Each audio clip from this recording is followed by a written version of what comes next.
ప్రతి జీవికి కూడా ప్రసాదాన్ని డిస్ట్రిబ్యూట్ చేస్తారు. కాబట్టి గోవర్ధన పర్వతం రోజు ఏం చేస్తారు, గోవర్ధన పూజ చేసి తర్వాత గో పూజ చేసి ఆ యొక్క గోవర్ధన చుట్టూ ప్రదక్షిణ 23 కిలోమీటర్లు ఉంది ఇప్పుడు, అంతకుముందు ఇంకా ఎక్కువ ఉండేది అనమాట. సో ఆ విధంగా గోవర్ధన పర్వతం యొక్క ప్రదక్షిణ చేసి వాళ్ళు ఏం చేస్తారు, అందరికీ ప్రసాద వితరణ చేస్తారు. సో ఈ విధంగా గోవర్ధన పర్వతం పూజ చేసినటువంటి రోజు. సో తర్వాత ఈ సంఘటన జరిగిన తర్వాత ఇంద్రుడు కోపం వస్తుంది అన్నమాట. అరే ఒక చిన్న బాలుడు చెప్పిండి అనేసి నా పూజ బంద్ చేసి సో ఇట్లా చేస్తారు, ఒక రాయిని పూజిస్తారా, అది కూడా సో కనీసం నాది చేసి చేసుకున్నారు లేదా రెండు చేస్తే బాగుండేది, సో అది కూడా ఇట్లా చేసిండు అనేసి ఇంద్రుడికి కోపం వచ్చి ఏం చేస్తుడు, ఒక ప్రళయం వచ్చినప్పుడు ఏ విధంగా కుంభవృష్టి వస్తుందో సంవర్తక అన్నటువంటి వర్షం, అంటే పిడుగుల రూపంలో వచ్చేటువంటి వర్షం, అది కూడా పిడుగులు అంటే ఇక స్తంభాల్లాగా పడిపోతుంది, అలాంటి భయంకరమైన సంవర్తక అన్నటువంటి వాళ్ళని పిలిచి సో మీరు వెళ్ళి బృందావనంలో వాళ్ళందరినీ కూడా చంపి ఈ విధంగా వర్షం రావాలి, ఈ విధంగా నాశనం అయిపోవాలి. ఎందుకు స్వామి అంటే, సరే నేను చెప్తున్నా, ఆర్డర్ ఇస్తున్నా, మీరు పోయి అంత ధ్వంసం చేసేయాలి బృందావనం మొత్తం. సరే ఇంకా తప్పదుగా మీరు మాస్టర్ గారు చెప్పిందని వాళ్ళు సో వస్తే 7 రోజులు అప్పుడు కృష్ణుడు అంత అయిపోయింది, గోవర్ధన పూజ అయిపోయింది. తర్వాత అప్పుడు వీళ్ళకి ఆపదలు వచ్చినాయి అన్నమాట. సో ఆ వర్షం వచ్చేసరికి కుండపోతగా ఏం చేస్తారు, ఏ కష్టం వచ్చినా కూడా బృందావన వాసులు ఎవరిని అడుగుతారు, కృష్ణ కృష్ణ మహాబాహో రక్ష అన్నప్పుడు సో కృష్ణుడు ఏం చేస్తారు, మీరేం పర్వాలేదు, మీకు మీరందరూ రండి ఇక్కడికి అనేసి సో గోవర్ధన పర్వతాన్ని మొత్తం ఆ యొక్క ఇలా తీసేసి మొత్తం ఒక చిటికి నైరు మీద లేపేసి ఇట్లా పైన ఎత్తి పట్టుకుంటారు. అలా పట్టుకున్న తర్వాత గోవులు, గోపబాలురు, గోపికలు, వృద్ధ గోపికలు, అనేక మంది బృందావన వాసులు అందరూ, ఆ విధంగా అన్ని జీవులు కూడా వచ్చేస్తాయి అన్నమాట. బృందావనంలో ఉన్నటువంటి జీవులన్నీ కూడా సురక్షితంగా 7 రోజులు ఉంటారు. సో అయితే ఈ లీల చేయటానికి కారణం ఏంటంటే, కృష్ణుడు రోజు గోవు దూడల్ని 5 సంవత్సరాల వరకు గోవు దూడల్ని, తర్వాత 5 సంవత్సరాల నుంచి 6 సంవత్సరం వస్తుంది సో గోవుల్ని తీసుకెళ్తుండేవాడు అనమాట. గోపాష్టమి వస్తుంది మనకి. ఆ గోపాష్టమి రోజు కృష్ణుడు పిటిషన్ వేసిండు, నానా నేను పెద్దవాడిని అయ్యాను, ఇప్పుడు నేను ఆవులను తీసుకెళ్తాను. నువ్వు పెద్దవాడు కాకమేంటి, నువ్వు ఆవులు తీసుకుంటే చిన్నపిల్లాడు. లేదు చూడండి, నేను ప్రూవ్ చేస్తాను, ఆవులన్నీ కూడా నేను కంట్రోల్ చేస్తానని ఆ విధంగా యాక్చువల్గా ప్రూవ్ చేసుకుంటాడు కృష్ణుడు. పిలిస్తే అన్ని ఆవులు వస్తున్నాయి, చెప్పిన మాట వింటున్నాయి, ఓ నువ్వు కరెక్ట్గా మెయింటైన్ చేస్తున్నావు కాబట్టి నో ప్రాబ్లం తీసుకెళ్ళని. సో ఆ విధంగా గోవులను తీసుకెళ్ళటానికి కూడా గోపుడు అవుతాడు. గోపుడు అంటే గోవుల్ని కూడా కాసేవాడు. సో 7 సంవత్సరాలు. సో ఆ విధంగా రోజు తీసుకెళ్తున్నారు. సో యశోదమాత పొద్దున్నే 8 గంటలకి గోవులు తీసుకెళ్తున్నారు, సాయంత్రము 5 గంటలకు వచ్చేస్తున్నారు. సాయంత్రం 5 గంటల నుంచి తెల్లవారు 8 గంటలు 12 గంటలు, తర్వాత 8 గంటల వరకు. ఎన్ని గంటలు మొత్తం 12, 5, 12, 3 15 గంటలు యశోదమాత మంచి కృష్ణుడు చూసుకుంటుంది, లాలిస్తుంది, పాలిస్తుంది, ఆనందంగా ఉంది. సో కానీ గోపబాలుడికి ఎన్ని గంటల్లో దొరుకుతుంది రోజు వాళ్ళ యొక్క సాంగత్యం, కృష్ణుడి సాంగత్యం 7-8 గంటలు అనమాట. ఓకే, 8 గంటలు పోతే 12 గంటల వరకు అంటే 4 గంటలు, 4 + 5 9 గంటలు దొరుకుతుంది. సో గోపబాలుడికి కృష్ణుడి యొక్క సాంగత్యం దొరుకుతుంది, ఆనందిస్తున్నారు. కానీ యశోదమాత ఆనందిస్తుంది. కానీ బృందావనంలో వాసులందరికీ పాపం వృద్ధ మహిళలు ఏదో చెప్పి మా ఇంట్లో దొంగతనం చేసిందని వచ్చి కంప్లైంట్ చూసి కృష్ణుని చూడటానికి వస్తుండే వాళ్ళు. సో ఆ విధంగా వాళ్ళకు కూడా దర్శనం అవుతుంది. కానీ చిన్న గోపికలకి పాపం కృష్ణుడు రోజు పోతున్నాడు వస్తున్నాడు, కానీ వాళ్ళకి అసోసియేషన్ లేదు. పాపం వాళ్ళు కృష్ణుడు పోతుంటే వాళ్ళ ఇళ్ళ ఎక్కి చూస్తున్నారు గోడలు. సో కాబట్టి కృష్ణుడు అందరికీ సాంగత్యం ఇవ్వాలని ఏం చేసిండు, ఈ గోవర్ధన పర్వతాన్ని నుంచి 7 రోజులు గోపికలు, గోపబాలురు, ఆవులు అందరూ కూడా. సో కాబట్టి 24/7. సో 24 గంటలు 7 రోజులు కృష్ణుడు అందరికీ సాంగత్యం ఇస్తాడు. సో ఇది మెయిన్ పర్పస్. కృష్ణుడు అందరికీ సాంగత్యం ఇవ్వాలని. సో ఆ విధంగా యొక్క గోవర్ధన పర్వతాన్ని లీల అనేది జరుగుతుంది అన్నమాట 7 రోజులు. సో బ్రజవాసులందరూ కూడా ఆనందంగా ఉంటారు, వాళ్ళకి ఎలాంటి ఆకలి దప్పికలు లేకుండా సో అలా ఉంటారన్నమాట. సో 7 రోజులు పాపం కృష్ణుడు ఏం తినలేదు కాబట్టి అందరూ కూడా ఏం చేస్తారు, 7 రోజులు తిండి ఒకసారి పెట్టాలని రోజు కృష్ణుడికి 8 సార్లు తింటాడు అనమాట. చెప్పను, పొద్దున బాలభోగు, తర్వాత ఇంకేంటి నైవేద్యం 9 గంటలకు, మళ్ళీ నెక్స్ట్ రాజభోగు 12 గంటలకి, తర్వాత మళ్ళీ 4 గంటలకి, తర్వాత 7 గంటలకి మళ్ళీ శయనభోగు పడుకుంటారు. ఆ విధంగా రోజుకి 8 సార్లు ఇస్తారు. ఇస్కాన్లో 8 సార్లు నైవేద్యం పెడతారు.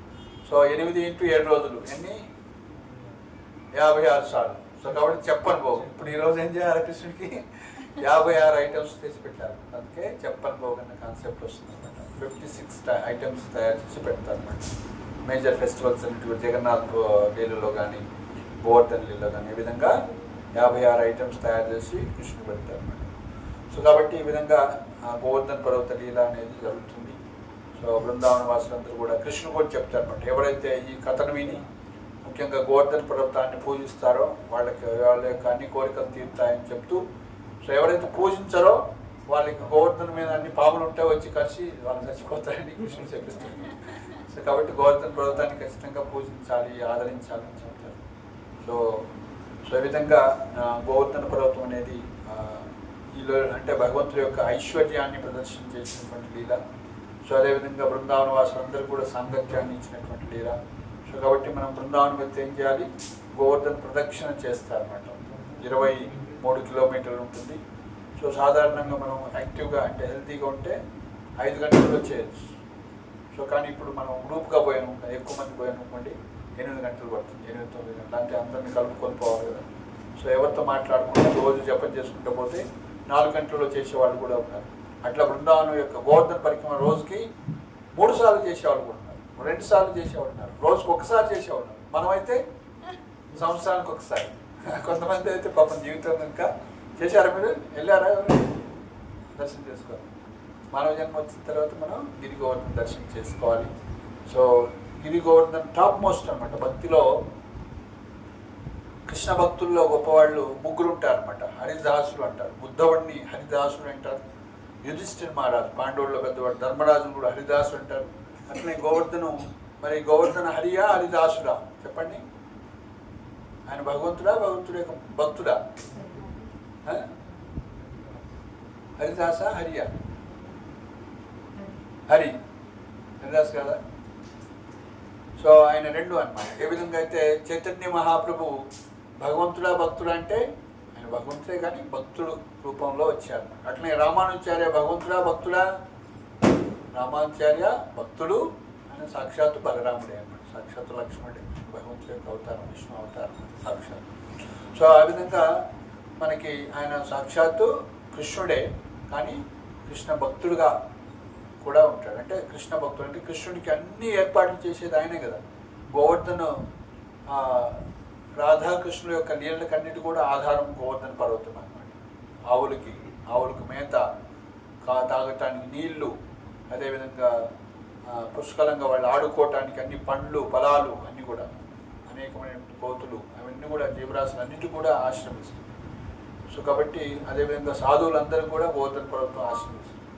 సో కాబట్టి మనం కృష్ణుడి యొక్క లీలల్లోకి ఎంటర్ కావాలంటే, బృందావనంలోకి ఎంటర్ కావాలంటే, నిజ లీలల్లో ఎంటర్ కావాలంటే ఏం కావాలి, గిరి గోవర్ధన పూజిస్తే ఆయన యొక్క బ్లెస్సింగ్. అంటే కృష్ణ లీలల్లో మనం రోజు తులసి పూజ చేసేటప్పుడు కోరుకుంటాం అన్నమాట. తులసి పూజ రోజు ఏం చేస్తారు, ఇస్కాన్లో పొద్దున్నే అదేవిధంగా సాయంత్రం కూడా చేసి ప్రదక్షిణ చేసుకొని అందులో పాట ఉంటుందని పాడుకుంటారు అన్నమాట.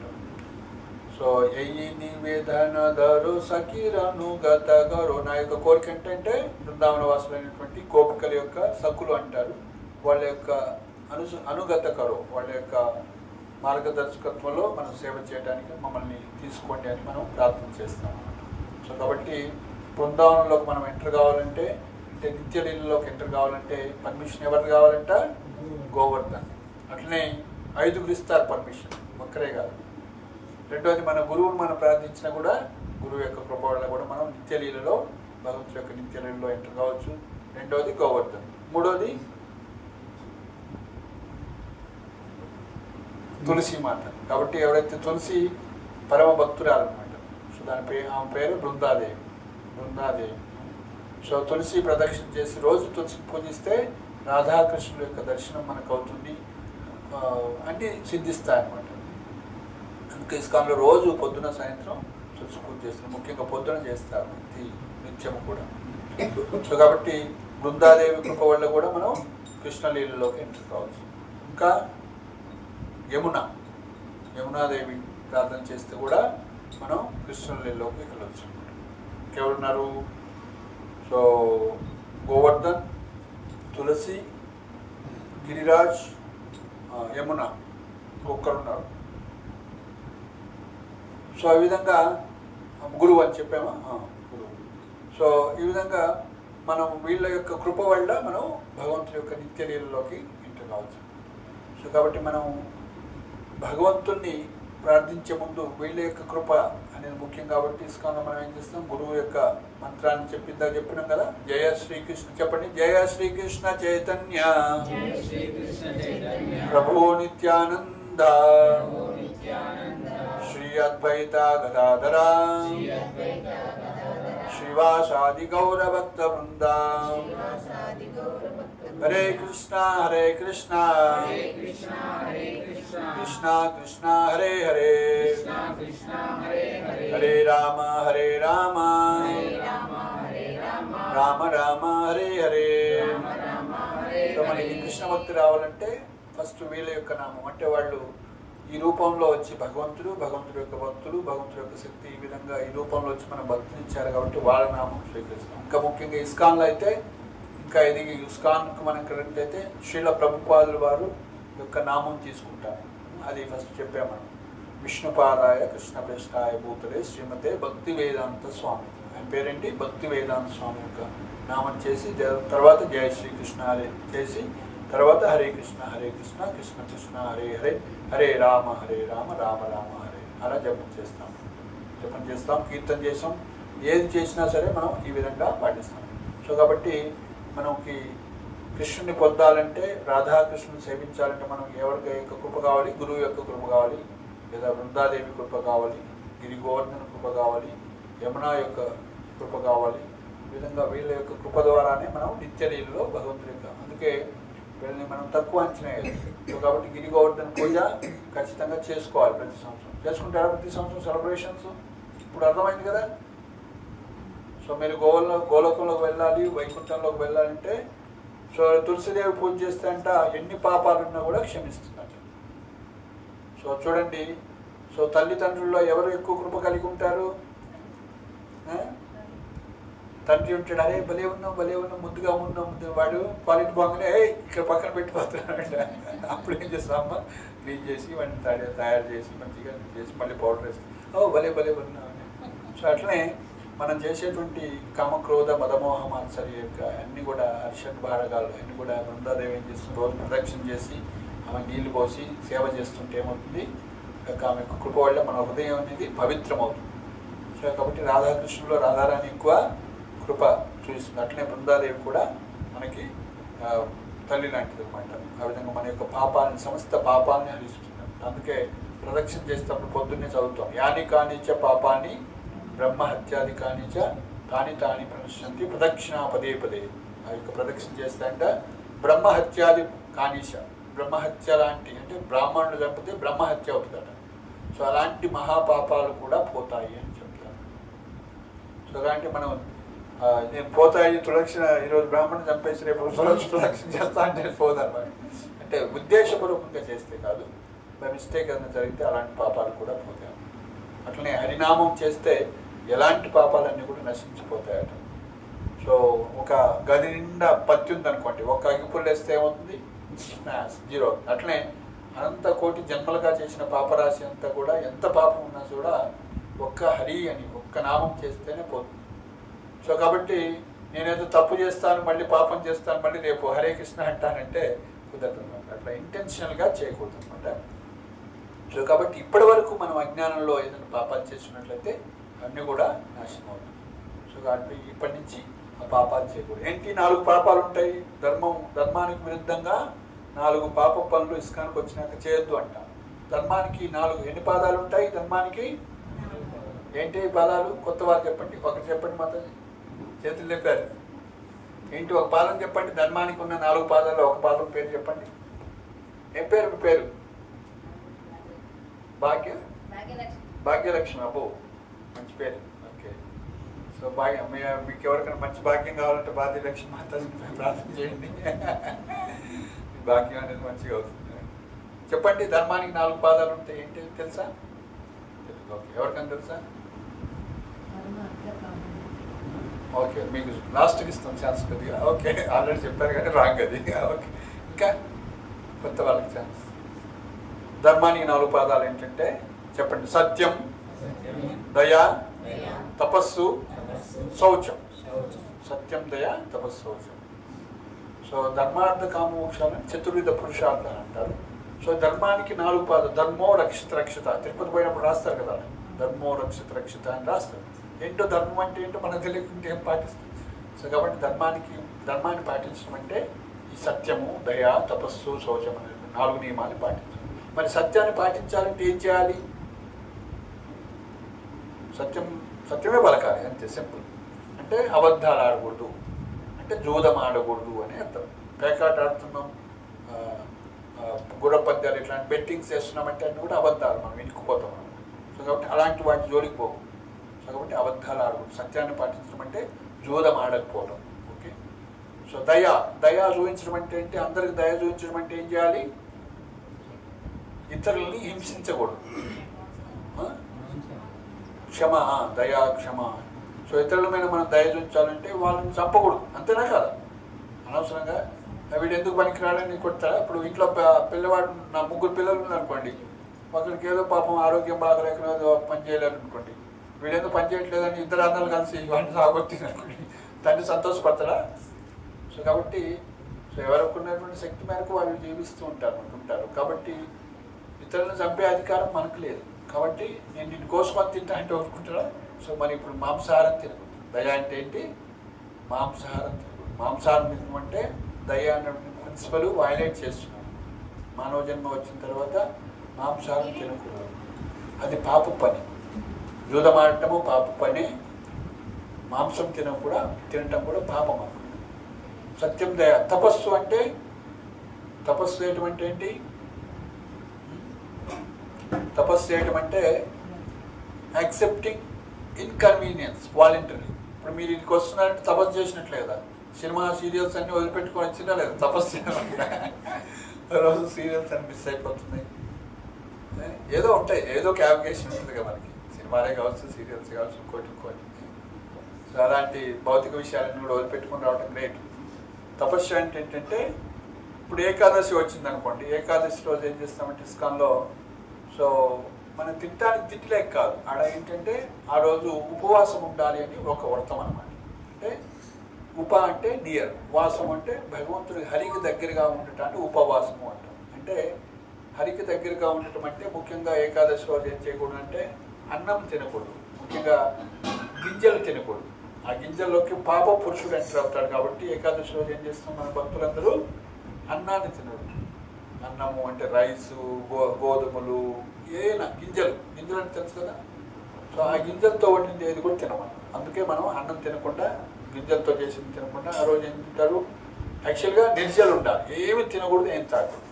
సరే నిర్జలు ఉండలేని వాళ్ళు సజల్, యాక్సెప్టెడ్, వాటర్ తీసుకోవచ్చు, ఫ్రూట్స్ చూసుకొని సజల్. సో మరి ఇంకా నాకు కొద్దిగా ఎనర్జీ కావాలి, నేను స్కూల్కి పోవాలి, కాలేజీకి పోవాలి, డ్రైవింగ్ చేయాలంటే ఎనర్జీ కావాలి కాబట్టి సఫల్, ఫ్రూట్స్ తీసుకోవచ్చు, పండ్లు అయినా తీసుకోవచ్చు, నీళ్ళు అయినా తాగొచ్చు, జ్యూస్ అయినా తాగొచ్చు, పండ్లు కూడా తీసుకోవచ్చు. స్వయంగా నాకు ఎనర్జీ కావాలంటే కొంచెం ఏదైనా వండుకొని తినేదంటే సగ్గు బియ్యం లాంటివి తీసుకోవచ్చు, పల్లీలు లాంటివి తీసుకోవచ్చు, అది గింజ కిందకి రాదు. దన్సుగడ్డలు ఉంటాయి కదా, దన్సుగడ్డ అది గింజ కిందకి రాదు. ఆలుగడ్డలు, ఏ వెజిటేబుల్స్ అయినా తీసుకోవచ్చు. ఏ వెజిటేబుల్స్, ఏ కూరగాయలు, ఏ పండ్లు అయినా, పాలు, పెరుగు, నెయ్యి, ఇవన్నీ కూడా తీసుకోవచ్చు. డ్రై ఫ్రూట్స్ చాలా ఉన్నాయి, ఇవన్నీ తినచ్చు, కానీ గింజలు తినకూడదు. ఓకే, ఫ్రూట్స్ తినొచ్చు, డ్రై ఫ్రూట్స్ కానీ. ఎందుకు తినకూడదు? అందులోకి పాప పురుషుడు ఎంటర్ అవుతాడు. ఏకాదశి మహత్యం చదివితే మీకు తెలుసు. సో అట్లా మనకి రీసెంట్గా జపాన్లో ఒకటి కనుక్కున్నాడు, ఎవరైతే 15 డేస్కి ఒకసారి పూర్తి ఉపవాసం ఉంటారో వాళ్ళ క్యాన్సర్ ఉన్నా కూడా అది తినేస్తుంది, క్లియర్ అయిపోతుంది అనమాట. ఆ సెల్స్ని అవి తినేసి క్యాన్సర్ కూడా పోతుంది. సో అలా కనుక్కున్నందుకు నోబెల్ బహుమతి ఇచ్చారు జపాన్ వాళ్ళ వ్యక్తి. సో మనకి అది మన సాంప్రదాయంలో అది ఉంది. 15 రోజులకు ఒకసారి ఏమొస్తుంది? ఏకాదశి వస్తుంది. సో కాబట్టి మీరు నిజ్జలుంటే ఏమవుతుందంట, మన శరీరం అంతా ప్యూరిఫై అవుతుంది. అంటే లివరు ఇవన్నీ కూడా పాపం తింటా ఉంటే ఓకే, అది వర్క్ చేస్తూ ఉండాలి. సో దానికి రెస్ట్ ఇస్తాం. అన్ని ఇంద్రియాలు రెజ్యూమినేట్ అవుతాయి, రెస్ట్ ఇస్తాయి. పాపం డ్రైవర్కి రెస్ట్ ఇవ్వకుండా రోజు 7 రోజులు తిప్పించడం అనుకోండి, పాపం ఆయన కష్టపడినట్టు అట్లా మన ఇంద్రియాలు రెస్ట్ తీసుకుంటాయి అన్నమాట, రిలాక్స్ అయిపోతుంది. సో వాటికి కొత్త తేజస్ ఎనర్జీ వస్తుంది. మనం కూడా 6 గంటలు పడుకుంటే ఫ్రెష్ అప్ అవుతాం కదా, ఫ్రెష్గా ఉంటుంది. సో అలా సో ఒకటి సత్యము, దయ, తపస్సు. మూడోది తపస్సు అంటే ఏంటంటే ముఖ్యంగా ఇలా వాలంటరీ ఇన్కన్వీనియన్స్ అంటారు. అంటే తాగకూడని తాగకూడదు, ముఖ్యంగా ఆల్కహాల్స్ తీసుకోకూడదు. తపస్సు అంటే మత్తు పానీయాలు తీసుకోకూడదు. మత్తు పానీయాలు అంటే తెలుసు కదా ఏంటి?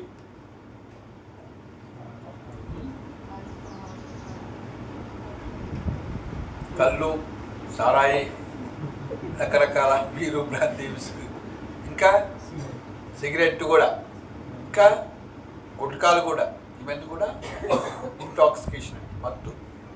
ఇంకా టీ కాఫీ కూడా. బ్రిటిష్ వచ్చి టీ కాఫీ మనకు అలవాటు చేసిపోయింది అనమాట. సో అందుకే మనం టీ నుంచి బయటపడటానికి దవా ఛాయ్ అని ఉంటుంది, మెడిసినల్ ఛాయ్. అదేవిధంగా హెర్బల్ ఛాయ్ అని ఉంటుంది, అవి మనం తాగవచ్చు. సో ఆ విధంగా ఛాన్సెస్ ఉంటాయి.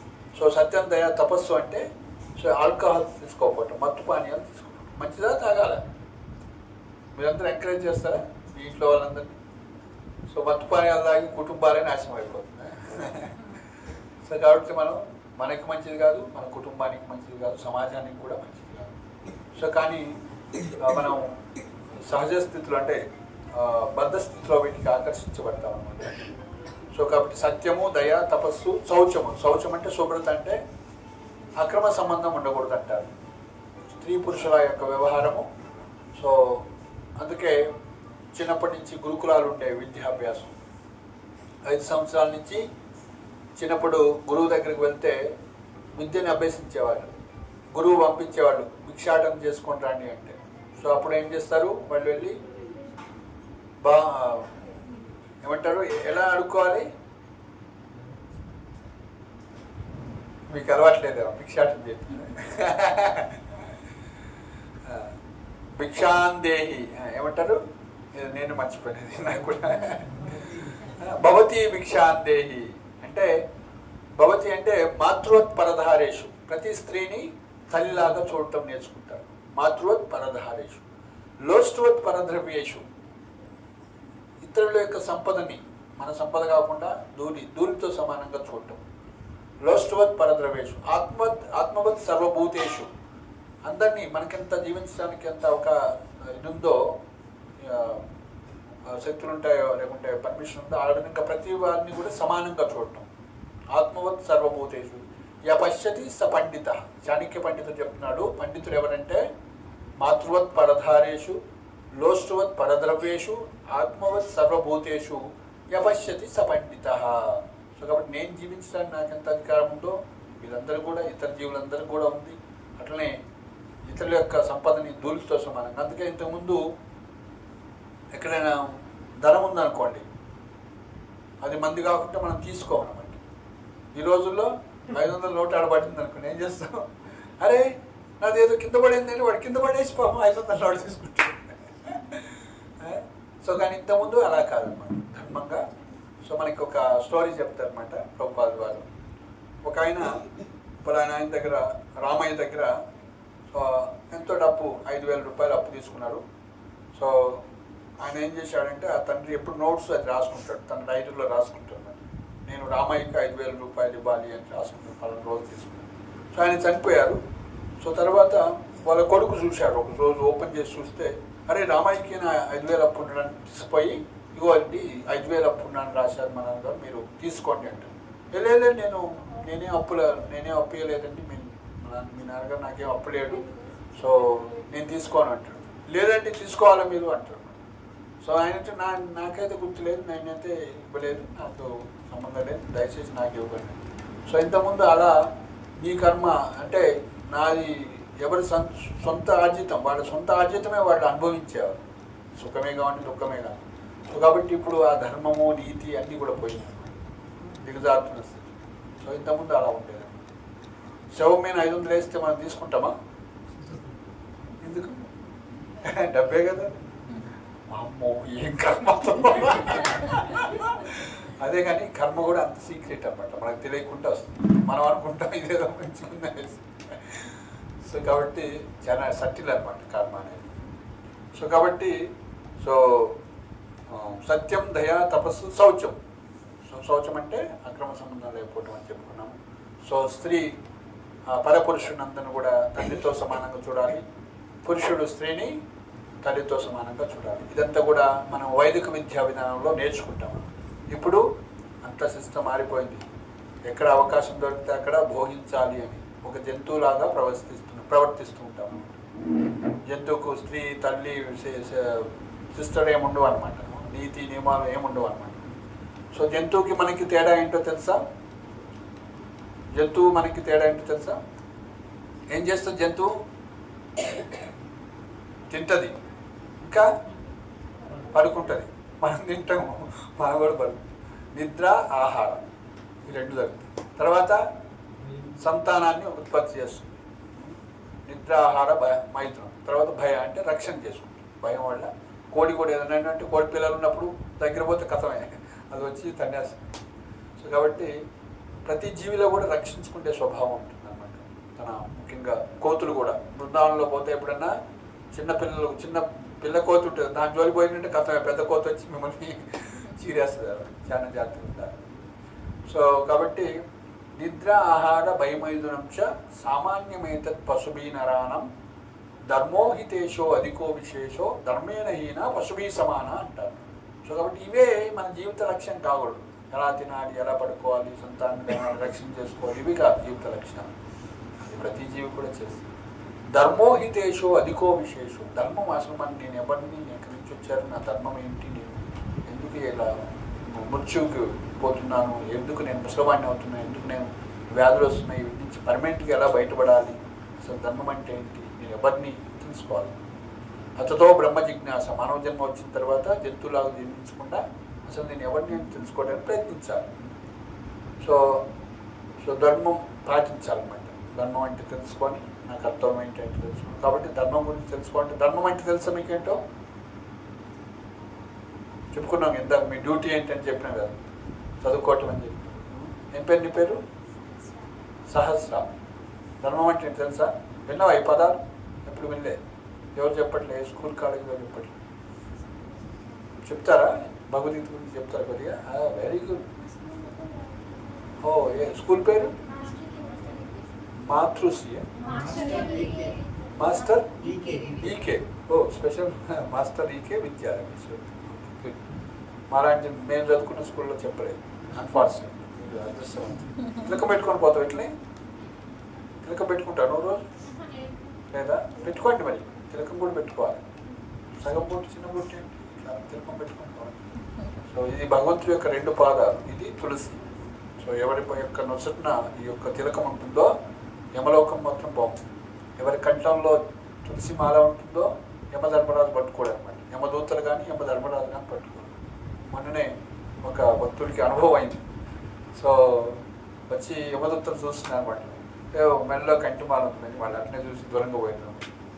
సో కాబట్టి కంటి తులసి, ఎవరి మెడలో కంటి తులసి ఉంటుందో, అదేవిధంగా రోజు బృందావనంలో తెచ్చినటువంటి ధూళి ఉంటుంది కదా, బృందావన రజ అంటారు, బ్రజరజ అంటారు. సో మీ అందరికి ఇస్తాను నేను. మీ అందరూ ఈరోజు గోవర్ధన పర్వతం పూజకి వచ్చారు కాబట్టి, చనిపోయిన తర్వాత అయినా సరే ఎవరు బృందావనంలో జన్మిస్తారో వాళ్ళు ఎక్కడ చనిపోయినా వాళ్ళు గోలోకం వెళ్తారు లేదా బృందావనంలోనే ఉంటారు. లేక చనిపోయిన తర్వాత మన శవమంటే ఎవరైనా బ్రజవాసి నడిస్తే వాళ్ళు బ్రజంలో జన్మిస్తారు లేదా గోలోకం వెళ్తారు. సో కాబట్టి ఎందుకంటే వాళ్ళ యొక్క హృదయంలో ఎవరుంటారు? కృష్ణుడు ఉంటారు కాబట్టి. సో కాబట్టి బ్రజవాసి లేదా ఎవరి యొక్క నోట్లో గంగాజలము తులసి వేస్తారో ఆయన నరకానికి పోవడం అనమాట. ఆయన వైకుంఠానికి పోతారు సాక్షాత్. అందుకే చనిపోయిన తర్వాత ముఖ్యంగా కాష్టం ఎవరైతే కాలుస్తారో వాళ్ళని తులసి కట్టెలేసి కాలుస్తారు.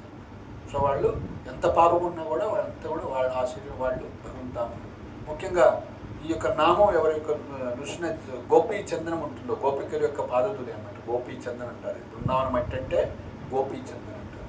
సో అది ఎవరి నృష్ణ ఉంటుందో వాళ్ళు యమలోకానికి వెళ్ళి పనిష్మెంట్ తీసుకోరు. ఒక సంఘటన జరుగుతుందన్నమాట. ఒక వ్యక్తి చనిపోయాడు. చనిపోయిన తర్వాత ఆ శరీరం పడిపోయింది. ఎక్కడ పడిపోయిందంటే ఎవరో తిలకం పెట్టుకొని ఆ యొక్క కొద్ది తిలకం పడిపోతే దాని మీద పడిపోతారు అన్నమాట. సో పడిపోయిన తర్వాత ఆయన్ని, ఆ శరీరం ఇన్నే ఉంటుంది, ఆయన్ని యమదూతలు తీసుకొని వెళ్తారనమాట. ఆయనకి ఇలాంటి పనిష్మెంట్ ఇవ్వాలని సో మంటల్లో వేస్తారు. ఆ మంటల్లో నాటిపోతున్నాయి. ఏ పనిష్మెంట్ ఇచ్చినా అప్లై కావట్లేదు. ఏం జరిగిందని వాళ్ళకి అర్థం కాదు. అప్పుడు నాటముని వస్తారనమాట, నివేదిస్తూ చూసి చెప్తారు. సో ఆయన చనిపోయినప్పుడు ఆయన శరీరము ఒక ఎవరో తిలకం పెట్టుకుంటే ఆ తిలకం మీద పడ్డది కాబట్టి అప్పటికి పాపహరణం అయిపోయింది. సో కాబట్టి ఇంకా ఆయనకి ఏ అప్లై కావాలని చెప్పారు. సో కాబట్టి మీకు అన్ని పాపాలు పోవాలా వద్దా? సీక్రెట్ తెలిసిందా లేదా? పెట్టుకుంటారు రోజు మరి తిలకం పెట్టుకోవాలి. సో మనకి చిన్నప్పటి నుంచి చెప్పలేదు కాబట్టి మేము కూడా ఏం తెలియనప్పుడు అలా పెరిగినాం. సో ఇప్పుడు తెలుసుకున్నారు కాబట్టి పెట్టుకోండి. అట్లనే రోజు తులసి ప్రదక్షిణ చేయండి. అట్లనే మెల్లో కంటిమాలు వేసుకోండి. సో కాబట్టి ఈ 4 నియమాలు పాటించాలి. ఏంటది? సత్యం, దయా, తప, శౌచం. అంటే ధర్మాన్ని పాటించడం అంటే మాంసం తినకపోవటం, జూదం ఆడకపోవటం, ఆల్కహాల్స్ తీసుకోకపోవటం, అక్రమ సంబంధం లేకపోవటం, బ్రహ్మచర్యాన్ని పాటించడం అన్నమాట. సో 25 సంవత్సరాల వరకు బ్రహ్మచారిగా ఉండాలి మీరంతా. సో 25 సంవత్సరాల తర్వాత వివాహం చేసిన తర్వాత ఏమంటారు? గృహస్థాశ్రమం అంటారు. ఏమంటారు? అందరు చెప్పండి. గృహస్థాశ్రమం.